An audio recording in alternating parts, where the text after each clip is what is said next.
마태복음 16장입니다. 마태복음 16장 우리가 너무나 잘 아는 내용이 있는 장입니다. 베드로의 신앙 고백과 교회를 세우시는 예수님의 모습을 우리가 여기서 볼 수가 있는데, 우리는 베드로의 고백과 주님을 따르는 자의 올바른 자세에 대해서 볼 수가 있습니다. 특별히 18절에서 19절에 있는 말씀을 보게 되면 천국 열쇠를 분명히 말씀해주고 있습니다.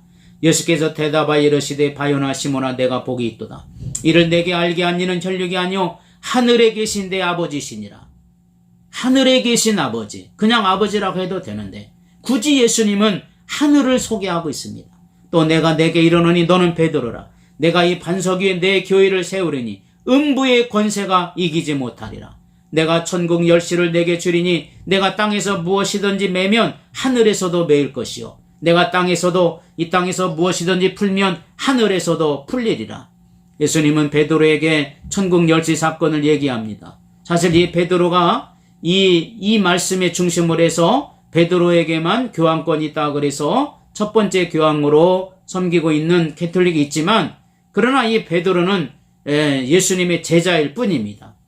이 사람에게 하나님의 교회에 맡겨주신 것이 있는데 천국 열쇠를 주겠다고 했어요. 쉽게 말해서 베드로에게만 준 게 아니라 베드로 너처럼 너와 같은 신앙을 고백하는 사람들은 거기에다가 교회를 세우겠는데 그것이 바로 천국의 열쇠를 주겠다는 뜻입니다. 그러므로 교회는 천국 열쇠의 사명을 받은 겁니다. 베드로에게만이 천국 열쇠가 있는 게 아니라 우리 모든 성도들은 베드로처럼 주는 그리스도시요 살아계신 하나님의 아들입니다. 이렇게 고백하는 자, 예수님을 하나님의 아들로 고백하고 나의 구세주로 고백하는 자에게는 천국 열쇠를 주겠다, 이런 뜻입니다. 그러므로 천국 열쇠가 있는 우선 겉에 나타난 모형적 교회, 이건 어느 것입니까? 천국 가게 하는 것입니다. 천국을 갈 수 있도록 우리에게 보여주는 겁니다. 그러므로 교회가 하는 일이 뭘까요? 천국을 열어서 보여줘야 됩니다.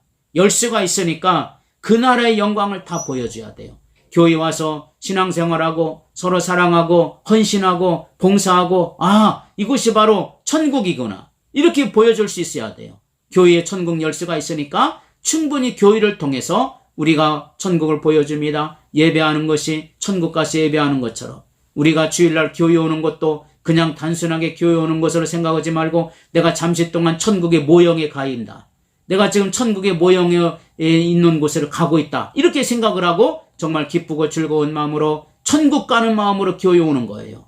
뿐만 아닙니다. 교회는 들어갈 사람을 불러 모으라는 겁니다. 천국을 알려주고 소개하고 하는 이유가 왜 그러죠? 그쪽으로 같이 가자는 뜻이지 그냥 단순히 알고 끝나라는 것은 절대로 아니라는 것을 알 수가 있습니다. 세 번째는 천국운동을 위해서는 일하는 교회가 되어야 됩니다. 교회가 성도들에게 항상 일할 수 있는 은혜를 줄 수 있어야 되고, 교회라고 하는 것은 하나님의 은총과 자비가 언제나 흘러 넘치는 곳이기 때문에 그것을 사람들에게 알려주고 동참하게 하고, 그리고 성도들의 헌신과 봉사를 통해서 하늘에 쌓아두는 보물이 되게 하는 거죠. 그러므로 이 16장은 우리는 천국의 역사를 우리에게 알려주는 위대한, 아름답고 복되신 위대한 장소임을 우리에게 보여주고 있습니다. 그곳에 쌓은 자신의 기업, 자신의 어떠한 영광을 영원히 누리게 해야 된다는 겁니다.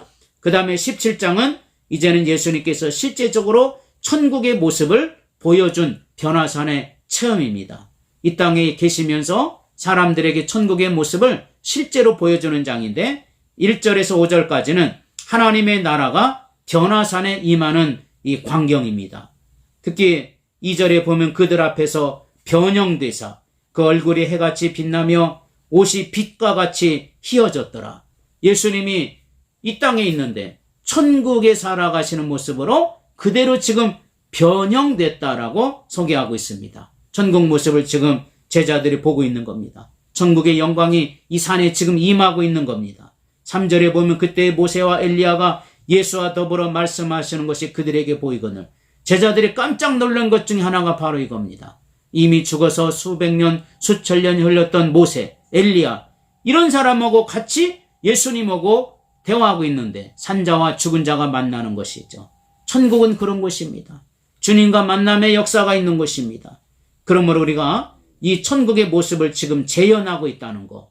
천국은 어떤 곳입니까? 특징이 있습니다. 첫 번째는 변화입니다. 신령한 변화입니다. 영광의 몸으로 변화되는 것이 바로 천국입니다. 우리가 변화되지 않고는 안 되는 거죠. 그래서 우리가 예수 믿고 은혜 받으면 우리 어때? 마음의 변화가 일어나는 것은 나중에 천국 가서 영원한 변화를 얻기 위한 샘플이고 모형이고 우리에게 주시는 모델입니다. 그러므로 여기 변화의 역사, 주님이 실제적으로 보여준 거죠. 제자들이 이런 모습을 보고 놀라운 역사를 보는데요. 변화는 어떻게 됩니까? 산자가 해같이 변하고 우리 육체가 예수님처럼 변화되어서 나중에 부활의 영광에 참여할 만큼으로 변화되는 역사가 일어나게 되는 겁니다. 두 번째는 산자가 죽은 자를 만나는 곳이 천국입니다. 변화된 자만이 가는 곳이 아니라 산자와 죽은 자를 만나는 곳입니다. 우리들이 예수님이 재림하실 때의 모습이 미리 경험되어지고 하나님의 나라 영광이 지금 체험되어지고 있는 것을 보게 됩니다. 특별히 거기에 보면 장차 이 말 천국과 예수님의 재림의 영광을 설명하면서 그 은혜를 맛본 자들의 사명이 나옵니다. 여기서 장막을 칩시다. 이랬을 때 예수님은 내려가자고 그랬습니다. 아직은 여기서 장막을 칠 곳이 아니고 내려가서 일하고 내려가서 살아야 될 위대한 땅이 바로 그곳이기 때문에 그런 내용을 말씀해 주고 있습니다. 이 내용을 베드로후서 1장 16절에서 19절에서 이렇게 기록합니다. 우리 주 예수 그리스도의 능력과 강림하심을 너희에게 알게 한 것이 교묘히 만든 이야기를 따른 것이 아니요 우리는 그의 크신 위엄을 친히 맛본 자라. 지극히 큰 영광 중에서 이란 소리가 그에게 나기를 이는 내 사랑하는 아들이여 내 기뻐하는 자라 하실 때 그가 하나님 아버지께 존귀와 영광을 받으셨느니라. 이 소리는 우리가 그와 함께 거룩한 산에 있을 때 하늘로부터 난 것을 들은 것이라. 또 우리에게는 더 확실한 예언이 있어 어두운 데를 비추는 등불과 같으니 날이 새어 샛별이 너희 마음에 떠오르기까지 너희가 이것을 주의하는 것이 옳으니라. 우리는 항상 은혜 받는 일에만 머물러 있어서는 안 됩니다. 은혜 받으면 그 다음부터는 삶의 현장으로 내려가야 됩니다. 왜냐하면 이 변화사는 말 그대로 변화사일 뿐이고 천국의 모형이요. 보여준 것뿐이지 세상에 있습니다. 천국이 아닙니다. 천국을 소유한 사람의 일터일 뿐입니다. 세상은 할 일이 많습니다. 우리 안에 하나님의 나라를 소유하고 있다면 이젠 나가야 됩니다. 그리고 일해야 됩니다.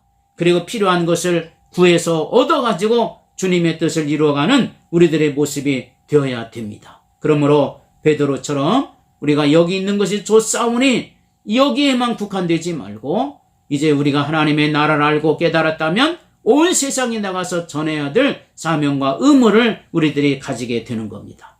그 다음에 마태복음 18장입니다. 이 18장은 천국에서 큰 자와 용서에 대한 교훈을 쓰고 있는데 이 제자들이 여러 사람이 되다 보니까 서로 경쟁의식이 붙었습니다. 그래서 이제 궁금한 것 하나가 있어요. 누가 더 클까? 누가 더 좋은 자리 차지할까? 누가 더 높은 사람이 될까? 그러지 않겠습니까? 그래서 이 18장 1절부터가 주제가 천국입니다. 18장 1절에 보면 그때 제자들이 예수께 나와 이르되 천국에서는 누가 크니까 이게 이제 논쟁의 조건이 된 겁니다. 3절과 4절에 보면 예수님이 이렇게 말합니다. 이르시되 진실로 너희에게 이르노니 너희가 돌이켜 어린아이들과 같이 되지 아니하면 결단코 천국에 들어가지 못하리라. 그러므로 누구든지 이 어린아이와 같이 자기를 낮추는 사람이 천국에서 큰 자니라. 천국에서 어떤 자가 크자고요? 자기를 낮추는 어린아이처럼. 자기를 낮추는 사람, 이런 사람들의 심리를 보셨습니다. 예수님이 말씀하시는 내용이죠. 8절에 보면 만일 내 손이나 내 발이 너를 범죄하게 하거든 찍어내버리라. 장애인이나 다리 저는 자로 영생에 들어가는 것이 두 손과 두 발을 가지고 영원한 불에 던져지는 것보다 나으니라. 우리가 아시다시피 천국을 또 다른 용어가 나왔습니다. 뭡니까? 영생입니다. 영생이에요. 이 영생이라는 말씀 속에는 이미 우리가 영원히 살게 된다는 이런 장소임을 알려주고 있어요. 영원히 살게 된 장소이죠. 그래서 이 말씀 속에 우리는 예수님께서도 마가복음 9장 43절로 47절을 보면 같은 사건인데 마가복음 9장 43절은 영생으로 47절에서는 하나님의 나라로 이렇게 설명하고 있음을 보게 됩니다. 그러므로 우리 모든 믿음의 사람들이 바로 영생의 나라를 사모하고 가야 돼요. 그래서 그런 사람들을 용납하고 서로 큰 자라고 서로 우기고 싸우고 분쟁하고 다투고, 그거 우리가 하나님의 나라에 대한 믿음과 확신이 18장 10절에도 삼가 이 작은 자 중에 하나도 업신여기지 말라. 너에게 말하노니 그들의 천사들이 하늘에서 하늘에 계신 내 아버지의 얼굴을 항상 배웁느니라. 예수님이 천국에 대해서 하늘에 계신 이 하늘을 소개하고 있습니다. 14절에 이와 같이 작은 자 중에 하나라도 잃는 것은 하늘에 계신 너희 아버지의 뜻이 아니니라. 예수님은 계속해서 하늘에 대한 내용을 소개하고 있는 것을 볼 수가 있지요. 뿐만 아닙니다. 19절에도 말씀하고 있습니다. 19절에도 이렇게 쓰고 있습니다. 진실로 다시 너희에게 이르노니 너희 중에 두 사람이 이 땅에서 합심하여 무엇이든지 구하면 하늘에 계신 내 아버지께서 그를 위하여 이루게 하시리라. 역시 기도에 대한 내용을 말씀하시면서 하늘에 대한 얘기를 말씀하고 있는 것을 우리에게 보여주고 있습니다. 그 다음에 18장 35절에도 너희가 각각 마음으로부터 형제를 용서하지 아니하면 나의 하늘 아버지께서도 너희에게 이와 같이 하시리라. 이 18장에 역시 예수님께서 모든 문제를 전부 다 하늘, 천국과 연결시켜서 말씀하고 있습니다. 정말 서로 잘 되려고 크게 되려고 그러고 다 그렇게 그런 본성이 있는데, 이 교만한 사람들에게 하늘을 소개하고 있다는 것은 우리가 꼭 기억해야 될 중요한 부분입니다. 그 다음에 19장에 있는 내용입니다. 19장은 우리가 다양한 주제에 대한 가르침 속의 천국운동인데 특별히 가정 문제에 대한 내용을 중심으로 해서 볼 수가 있습니다. 3절에서 6절까지는 결혼 문제, 그리고 7절에서 10절까지는 이혼 문제, 그리고 11절, 12절은 독신 문제, 그리고 13절에서 15절까지는 어린이 문제. 이렇게 이 19장에는 가정에 대한 내용들을 많이 쓰고 있는 것을 볼 수가 있죠. 특별히 세상적인 관심을 가지고 온 문제들을 천국 중심으로 정리해 주셨는데 그것이 바로 가정에 대한 문제를 천국 중심으로 말씀하고 있습니다. 12절에 보면 어머니의 태로부터 얻은 고자도 있고 사람이 만든 고자도 있고 천국을 위하여 스스로 된 고자도 있도다. 이 말을 받을 만한 사람은 받을지어다. 바리새인들이 이혼에 대한 질문에 답하실 때 독신을 강요하는 것은 아니지만 그러나 천국운동을 위해서 헌신할 수 있는 특별한 예외사항을 말씀하고 있다는 것을 우리가 여기서 보여주고 있습니다. 그리고 14절에도 예수께서 이르시되 어린아이들을 용납하고 내게 오는 것을 금하지 말라. 천국이 이런 사람들의 것이니라. 이렇게 말하고 있습니다. 이미 우리가 17장에서도 예수님께서도 어린아이에 대한 얘기를 말씀하셨는데 어린아이의 문제, 즉 가정 문제를 천국과 연결시켜서 말씀합니다. 17절에도 예수께서 이르시되 어찌하여 선한 일을 내게 묻느냐. 선한 이는 오직 한 분이시니라. 내가 생명에 들어가라면 계명들을 지키라. 생명이란 단순한 우리 사람이 사는 한평생 사는 생명이 아니라 영원한 나라에 들어가는 생명, 즉 영생을 말씀하고 있는 거죠. 21절 예수께서 이르시되 내가 운전하고자 할진대 가서 내 소유를 팔아 가난한 자들에게 주라. 그래야면 하늘에서 내 보화가 내게 있으리라. 그리고 와서 나를 따르라. 이렇게 소개하고 있습니다.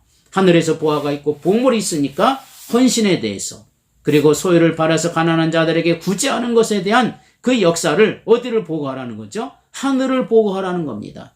하늘에서 보화가 있다. 하늘에서 반드시 보상을 해주겠다는 뜻입니다. 23절에 예수께서 제자들에게 이르시되 내가 진실로 너에게 이르노니 부자는 천국에 들어가기가 어려우니라.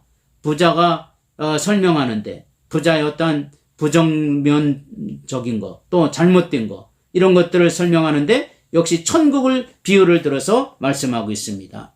그리고 28절 예수께서 이르시되 내가 진실로 너에게 이르노니 세상이 새롭게 되어 인자가 자기 영광의 보좌에 앉을 때 나를 따르는 너희도 12보좌에 앉아서 이스라엘 12지파를 심판하리라. 베드로가 주님을 따르는 자들에게는 무엇을 얻느냐는 질문에 이런 얘기를 합니다. 세상이 새롭게 되어서, 즉 이것은 하나님의 나라가 이루어지는 것을 말하죠.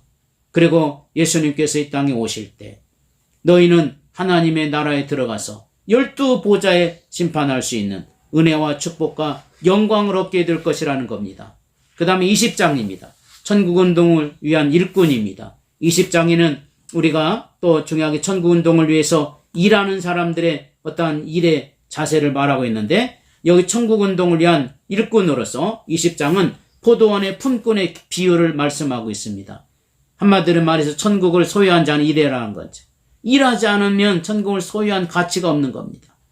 설교의 첫머리 제목이 천국은 마치 이와 같으다 그랬는데 1절에 보면 예수님은 천국은 마치 품꾼으로도 포도원에 들여보내려고 이른 아침에 나간 집주인과 같으니 이 말입니다. 즉 천국운동은 저가 데려다가 일시키고 품값 주는 것과 같으다 이런 뜻입니다. 3절에 제3시에 나가 보니 장터에 놀고 서 있는 사람들이 또 있는지라. 놀고 있는 사람들이 있다는 거죠. 주님 보실 때는 다 놀고 있어요. 물론 그들이 나름대로 일하고 있습니다. 그들이 나름대로 자기들 어떤 삶의 활동을 하고 있지만 하나님 볼 때는 놀고 있는 게 있죠. 예를 들어서 어린이들이 장난감을 가지고 있습니다. 어른들이 볼 때는 놀고 있는 거지만 이 어린아이는 지금 인지도 키우고 사회성도 기르고 장난감을 만지고 갖고 놀면서 여러 가지 언어 구사력도 생기게 되는 거죠. 사람이 어른들이 볼 때는 어린아이가 노는 것 같지만 어린아이 입장에서 볼 때는 그게 노는 게 아닙니다. 마찬가지로 하나님 보실 때 우리가 내 일만 하고 내 어떤 철학만 따지고 오면 하나님 보실 때 노는 사람이 되어서는 안 됩니다. 하나님 보실 때 이 사람 일하는 사람이구나. 진짜 주의 나라와 영광을 위해서 일하고 있구나. 이렇게 판단할 수 있도록 해야지. 나 좋아하는 거, 내가 기뻐하는 거, 내가 원하는 일만 한다면 이거는 일하는 게 아니라 하나님이 볼 때는 바로 놀고 있는 것과 같다 이 말이죠. 그래서 우리는 그런 사람들을 불러들이는 거죠. 주님의 나라 일꾼으로서, 올바른 일꾼으로서 진짜 일이 무엇인가를 알려주기 위해서는 그들을 불러들이라는 겁니다. 천국운동은 여기서 보면은 여러 가지로 4가지로 설명하고 있는 것을 볼 수가 있습니다. 포도원을 천국으로 보는데 구원은 똑같은데 다 영광은 다 다르는데 거기에서 보면 천국운동의 주인은 하나님이십니다. 천국운동은 역사 속에서 이루어집니다. 아침에 부른 사람, 점심때 부른 사람, 오후에 부른 사람, 끝나갈 무렵에 부른 사람 다 불러줬죠. 그리고 똑같은 분상을 약속을 해서 불러준 거죠. 천국운동회처럼 아침부터 저녁까지 어느 날 갑자기 이루어지는 게 아니라 사실 역사가 흐르면서 역사 속에서 하나님의 나라 계획과 뜻이 이루어지게 되는 겁니다. 아침에 부르고 점심에 부르는 거 다 역사를 의미합니다. 천국운동은 일하는 운동입니다. 어디에서요? 하나님이 마련하신 포도원에서. 이것이 교회고 이것이 우리 사역의 현장이고 이것이 우리들의 선교지입니다. 일하는 운동입니다. 그리고 천국은 반드시 보상이 있습니다. 품삯이 있습니다. 똑같은 하나님의 나라를 하나님이 주시는 영광의 역사가 일어나고 있다는 겁니다. 그러므로 천국운동은 일해야 됩니다. 장차 일한 대로 천국에서 우리가 상을 받게끔 되어져 있음을 우리는 기억해야 됩니다. 우리 모든 믿는 사람들이 정말 하나님 나라 위에서 천국을 품꾼을 얻어 포도원처럼 들어가는 겁니다. 하나님의 역사가 때로는 아침에 부른 사람이 있습니다. 오후에 늦게 부른 사람이 있습니다. 인간적인 경제 문제로 볼 때, 인간적인 문제를, 인간적인 경제적 관념으로 볼 때는 똑같은 급료를 주니까 불합리한 것 같지만 하나님의 나라는 똑같은 것입니다. 늦게라도 하나님 앞에 부름받은 사람 감사하고 일찍 부른 사람 더 감사해야 됩니다. 왜 그러냐면 하나님의 위대한 나라를 미리부터 알게 하셨으니 그 기쁨과 감격과 행복을 평생토록 어릴 때부터 부름받았다면 감사해야 되지 않겠습니까? 우리가 나중에 후회하고 회개하고 그런 것보다는 어릴 때부터 하나님께서 아침에 부른 것에 대해서 우리는 자부심을 가지고 감사해야 될 것이고 하나님 앞에 상급도 더 많이 있다는 것을 우리는 꼭 기억해야 되겠습니다. 그러므로 우리는 하나님 앞에서 아름다운 믿음의 역사를 위해서 우리가 하나님의 나라를 주는 것인데 이게 적고 많고가 어디가 있겠습니까? 그래서 우리는 천국운동을 위한 일꾼은 어떤 때 부르심을 받든지 열심을 다해서 하나님의 뜻에 순종하고 일해야 될 것입니다. 21절에 보면 예수께서 이르시되 무엇을 원하느냐? 이르시되 나의 두 아들을 주어 주의 나라에서 하나는 주의 우편에 하나는 주의 좌편에 앉게 하소서. 제자들은 주의 나라를 잘못 이해하고 있습니다. 그들은 당시에 주의 나라를 이스라엘의 회복으로만 생각했어요. 그래서 22절 28절까지는 세상 나라와 주의 나라의 성격을 비교하여 예수님이 교훈하고 있는 것을 보게 됩니다.